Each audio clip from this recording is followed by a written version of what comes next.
Par 10 paroles le monde fut créé. Pirkei Avot, livre des Pères, chapitre 5. Canaux de l'énergie divine que les kabbalistes nomment Séphiroth, nous retrouvons ces 10 paroles au tout début de la Genèse.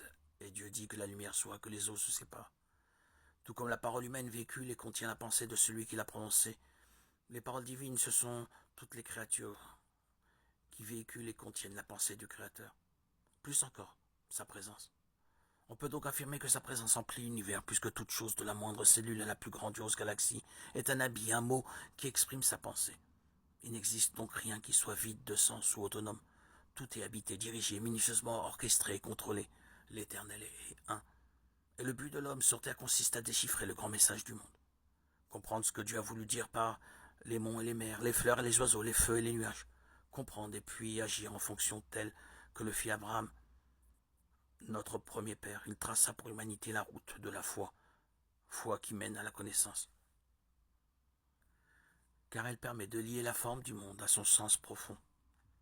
Elle permet à l'être de se mettre en harmonie avec son environnement grâce à la compréhension intuitive des 10 choses.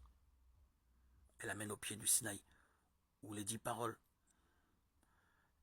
émergent de l'énigme et deviennent 10 commandements.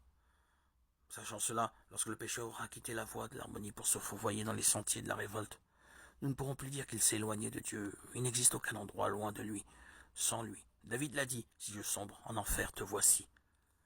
Cependant, dans cet enfer où son mauvais choix l'a mené, le pécheur semble isolé parce que la présence divine y est très cachée. Proche et lointaine à la fois, tout comme la pensée d'un homme dont on ne comprend plus la langue. On entend bien les mots qu'il prononce, mais on ne saisit pas leur sens. Dieu appelle constamment le pécheur, mais celui-ci ne comprend pas le message.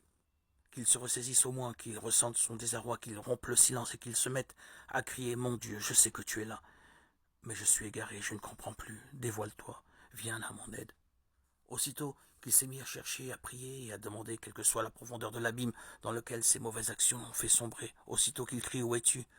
le pécheur commence à ressentir dans son cœur un écho de la présence divine, une note de réconfort.